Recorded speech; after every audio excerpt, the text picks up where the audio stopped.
Dear students, welcome back to the cost accounting class. അപ്പോൾ നമ്മൾ കഴിഞ്ഞ ക്ലാസ്സിൽ കോസ്റ്റ് അക്കൗണ്ടിങ്ങിൻ്റെ ഇൻട്രൊഡക്ഷൻ പറഞ്ഞു. കോസ്റ്റ് അക്കൗണ്ടിങ്ങിൻ്റെ എന്തൊക്കെയായിരുന്നു എന്നുള്ള കോസ്റ്റിൻ്റെ കോസ്റ്റിൻ്റെ ഡെഫിനിഷനും കാര്യങ്ങളും ഫീച്ചേഴ്സൊക്കെ നമ്മൾ ഇന്നലെ ഡിസ്കസ് ചെയ്തു. അപ്പോൾ കോസ്റ്റ് അക്കൗണ്ടിങ് ഏകദേശം ഒരു രൂപം കിട്ടിയല്ലോ. കോസ്റ്റ് അക്കൗണ്ടിങ് എന്തിനാണ് കോസ്റ്റ് ചെയ്യുന്നത്? കോസ്റ്റ് മീൻസ് അല്ലെങ്കിൽ കോസ്റ്റിംഗ് എന്ന് പറഞ്ഞാൽ എന്താണ്? ഒരു പ്രോഡക്റ്റിൻ്റെ അല്ലെങ്കിൽ ബിസിനസ്സിൻ്റെ കോസ്റ്റ് മാത്രം കാണുന്നതാണെന്ത് കോസ്റ്റ് അക്കൗണ്ടിങ്. ഇന്ന് നമ്മൾ ഡിസ്കസ് ചെയ്യുന്നത് objectives of cost accounting. Cost അക്കൗണ്ടിങ്ങിൻ്റെ ഒബ്ജക്റ്റീവ്സ്, ലക്ഷ്യങ്ങൾ എന്തൊക്കെയാണ്, എന്തിനാണ് നമ്മൾ ഈ കോസ്റ്റ് അക്കൗണ്ടിങ് ചെയ്യുന്നത് എന്നാണ്. അതിൽ first one, to ascertain cost. എന്ത് കണ്ടുപിടിക്കുക? കോസ്റ്റ് കണ്ടുപിടിക്കാൻ വേണ്ടി ഓരോ പ്രോഡക്റ്റ് വൈസ് അല്ലെങ്കിൽ സർവീസ് വൈസ് എന്ത് ചെയ്യുക? കോസ്റ്റ് കണ്ടുപിടിക്കാനാണ് നമ്മൾ എന്ത് ചെയ്യുന്നത്? കോസ്റ്റ് അക്കൗണ്ടിങ് ചെയ്യുന്നത് എന്നുള്ളതാണ് ലക്ഷ്യം. Second, to control cost. അപ്പോൾ കോസ്റ്റ് എത്രയെന്ന് കണ്ടുപിടിച്ചാൽ മാത്രമേ എന്ത് ചെയ്യാൻ പറ്റൂ? നമുക്ക് കൺട്രോൾ ചെയ്യാൻ പറ്റൂ. 10 രൂപ എന്നുള്ള കോസ്റ്റ് കണ്ടുപിടിച്ചാലേ നമുക്ക് ആ 10 രൂപ എങ്ങനെ കുറയ്ക്കാം എന്നുള്ളത് ചെയ്യാൻ പറ്റും അല്ലേ? അപ്പോൾ cost control. Third, to determining selling price. എന്ത് ചെയ്യുക? സെല്ലിംഗ് പ്രൈസ് ഡിറ്റർമിൻ ചെയ്യുക. എത്ര രൂപ സെല്ലിംഗ് പ്രൈസ് ഡിറ്റർമിൻ ചെയ്യാം. Then next, to ascertain the profit of each activity.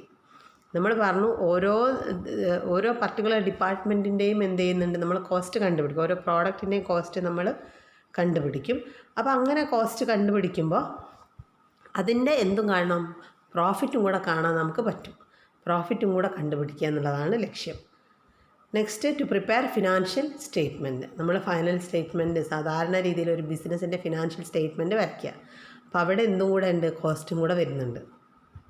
To assist management in decision making. മാനേജ്മെൻറ്റിന് തീരുമാനങ്ങൾ എടുക്കാൻ വേണ്ടി ഹെൽപ്പ് ചെയ്യുക. അപ്പോൾ കോസ്റ്റിംഗ് ഡിപ്പാർട്ട്മെൻറ്റ് ചെയ്തു കൊടുക്കുന്നത് ഒരു പ്രോഡക്റ്റിൻ്റെ കോസ്റ്റ് എത്ര വരും എന്നുള്ളതൊക്കെ കണ്ടുപിടിക്കും, പ്രോഫിറ്റ് കണ്ടുപിടിക്കും. അപ്പോൾ ആ ബേസിൽ എന്ത് ചെയ്യാം? നമുക്ക് മാനേജ്മെൻറ്റിനെ ഹെൽപ്പ് ചെയ്യാം. എന്തൊക്കെ തീരുമാനങ്ങൾ, പുതിയ പ്രോഡക്റ്റ് ഉണ്ടാക്കണമെന്നുള്ളതിനോടൊക്കെ നമുക്ക് എന്ത് ചെയ്യാൻ പറ്റും? തീരുമാനങ്ങൾ നമ്മളെ കൊണ്ടാവുന്ന രീതിയിൽ പറഞ്ഞു കൊടുക്കാൻ പറ്റും. Then to ascertain the profitability of different product, jobs or work order. അപ്പോൾ ഓരോ പ്രോഡക്റ്റിൻ്റെയും പ്രോഫിറ്റബിലിറ്റി കാണാൻ പറ്റും. ഇപ്പോൾ ഒരു വലിയൊരു കമ്പനി, ഇപ്പോൾ ഹിന്ദുസ്ഥാൻ ലിവർ പോലെയുള്ള ഒരു കമ്പനി ആണെങ്കിൽ ഒരുപാട് പ്രോഡക്റ്റ് അവരെന്ത് ചെയ്യുന്നുണ്ട്? മാർക്കറ്റിൽ ഇറക്കുന്നുണ്ട്. സോപ്പുണ്ട്, ഷാമ്പൂ ഉണ്ട്, അങ്ങനത്തെ പലതരം പ്രോഡക്റ്റുകളുണ്ട്. അപ്പോൾ ഓരോ പ്രോഡക്റ്റിൻ്റെയും, ഓരോ ബ്രാൻഡ് ഓഫ് പ്രോഡക്റ്റിൻ്റെയും പ്രോഫിറ്റ് കണ്ടുപിടിക്കാൻ പറ്റുക, കോസ്റ്റ് കണ്ടുപിടിക്കാൻ പറ്റുക. അപ്പോൾ ഒരു ഇതിൽ കുറവാണെങ്കിൽ നമുക്ക് വേണമെങ്കിൽ അത് അടുത്തതിന് എന്ത് ചെയ്യാൻ പറ്റും? മേക്കപ്പ് ചെയ്യാൻ പറ്റും.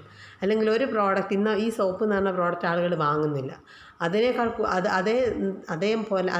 മറിച്ച് നമ്മളെ ഷാമ്പു എന്ത് ചെയ്യുന്നുണ്ട്? ആളുകൾ ഒരുപാട് വാങ്ങുന്നുണ്ട്. അപ്പോൾ എന്ത് ചെയ്യാം? ഈ സോപ്പ് എന്നുള്ള പ്രോഡക്റ്റ് നമുക്ക് മാർക്കറ്റിൽ നിന്ന് എടുത്താൽ അതിന് പകരം എന്ത് കൊടുക്കാം? ആ ഒരു ലാബേഴ്സിനൊക്കെ വെച്ച് നമുക്ക് എന്ത് ചെയ്യാം? ഈ ഒരു പ്രോഡക്റ്റ് കൂടുതൽ ഉണ്ടാക്കാം. ചെയ്തുകൂടെ? അപ്പോൾ ഓരോ പർട്ടിക്കുലർ പ്രോഡക്റ്റിൻ്റെ പ്രോഫിറ്റബിലിറ്റി കാണുന്നത് കൊണ്ട് നമുക്ക് ഇങ്ങനെ ഒരു ഗുണമുണ്ട്. Then to measure efficiency. എന്ത് ചെയ്യാൻ പറ്റും? എഫിഷ്യൻസി മെഷർ ചെയ്യാൻ പറ്റും. ഓരോരുത്തരുടെയും എഫിഷ്യൻസി, ഓരോ പ്രോഡക്റ്റിൻ്റെ വർക്കേഴ്സിൻ്റെ എഫിഷ്യൻസി ഒക്കെ മെഷർ ചെയ്യാൻ പറ്റും. To suggest steps in improving performance. നമുക്ക് എന്ത് ചെയ്യാൻ പറ്റും? എന്തെങ്കിലും പ്രശ്നങ്ങൾ നമുക്കുണ്ടെങ്കിൽ അത് ഇമ്പ്രൂവ് ചെയ്യാൻ വേണ്ടിയുള്ള കാര്യങ്ങൾ നമുക്ക് പറയാൻ പറ്റും. To control and reduce wastage കുറയ്ക്കാൻ പറ്റും. നമ്മൾ സാധനങ്ങൾ വെറുതെ വേണ്ടാണ്ട് ആവശ്യമില്ലാണ്ട് വാങ്ങിയിടുന്നതിന് പകരം എന്താണ്? എത്ര വേണം, എങ്ങനെ വേണം എന്നുള്ളത് കിട്ടിക്കഴിഞ്ഞാൽ നമുക്ക് അത്രയും സാധനങ്ങൾ എന്ത് ചെയ്യാം? സേവ് ചെയ്യാൻ പറ്റും. വേസ്റ്റേജ് ഒഴിവാക്കാൻ പറ്റും. Next, functions of cost accounting. Cost അക്കൗണ്ടിങ്ങിൻ്റെ ഫങ്ഷൻസ്, നമ്മൾ ലക്ഷ്യങ്ങൾ പറഞ്ഞു. ഇനി ഇവർ ചെയ്യേണ്ട പ്രോസസ്സ് എന്തൊക്കെയാണെന്നാണ്.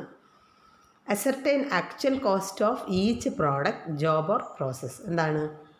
ഒരു പർട്ടിക്കുലർ പ്രോഡക്റ്റിൻ്റെ അല്ലെങ്കിൽ ഒരു പർട്ടിക്കുലർ ജോബിൻ്റെ മാത്രം എന്ത് കണ്ടുപിടിക്കുക? കോസ്റ്റ് കണ്ടുപിടിക്കുക എന്നുള്ളത് ഇവരുടെ ഫങ്ഷനാണ്. Next, providing cost data for the purpose of pricing, policy formulation, decision making etcetera. എന്ത് ഡാറ്റാസ് പ്രൊവൈഡ് ചെയ്യുക? Cost data.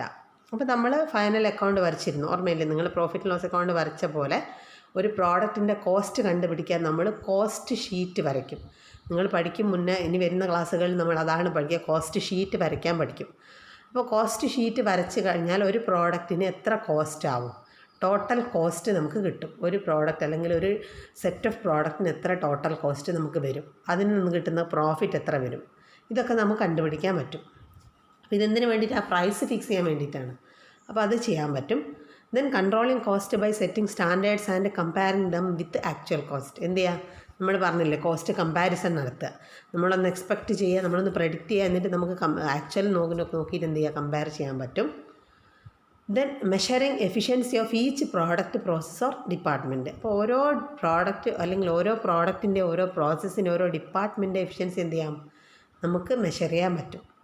Saving as A tool for planning and budgeting. നമ്മൾ നാളേക്കുള്ള പ്ലാൻ ചെയ്ത് വെക്കാൻ, ഇന്നത്തെ കോസ്റ്റ് നമുക്ക് കോസ്റ്റ് അത്രയും അറിഞ്ഞു കഴിഞ്ഞാൽ നമുക്ക് എന്ത് ചെയ്യാൻ പറ്റും, പ്ലാൻ ചെയ്യാൻ പറ്റും, നാളത്തെ ഇത് ഉണ്ടാക്കണോ വേണോ വേണ്ടോ എന്നുള്ളത്. That helping in the selling price fixation. Selling price fix ചെയ്യാൻ ഹെൽപ്പ് ചെയ്യുന്നു.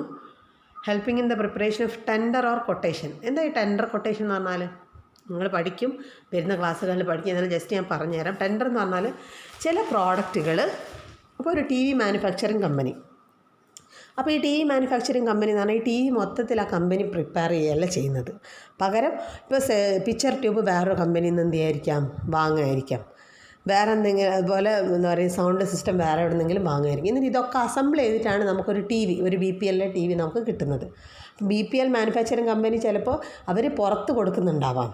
ഇപ്പം പിക്ചർ ട്യൂബ് എന്താ പറയുക മാനുഫാക്ചർ ചെയ്യാൻ അവർ വേറൊരാൾക്ക് കൊടുക്കുന്നു. ഇങ്ങനെ കൊടുക്കുന്നതിനാണ് നമ്മൾ എന്താ പറയുക കൊട്ടേഷൻ കൊടുക്കുക എന്ന് പറയുന്നത്. അപ്പോൾ അതൊക്കെ നമ്മൾ പഠിക്കും, വരുന്ന ക്ലാസ്സുകളിൽ പഠിക്കും, അപ്പോൾ കുറച്ചും കൂടി നല്ലോണം മനസ്സിലാവും. Then protecting the interest of investors. നമ്മൾ പൈസ ഇൻവെസ്റ്റ് ചെയ്ത ആളുകളെ ഇൻട്രസ്റ്റ് പ്രൊട്ടക്റ്റ് ചെയ്യാൻ പറ്റും. Then reporting to the government. നമ്മളെ പ്രോഫിറ്റിൻ്റെ ഒരു സെർട്ടൻ പെർസെൻറ്റേജ് നമ്മൾ എന്തായാലും കൊടുക്കണം, ടാക്സ് ആയിട്ട് പ്രൊവൈഡ് ചെയ്യണം. അപ്പോൾ നമുക്ക് ഗവൺമെൻറ്റിൽ റിപ്പോർട്ട് കൊടുക്കാനും പറ്റും. അപ്പോൾ ഇത്രയാണ് ക്ലാസ്. ഇത് നോട്ട് ചെയ്ത് വെക്കുക, നല്ലോണം പഠിക്കുക. Thank you.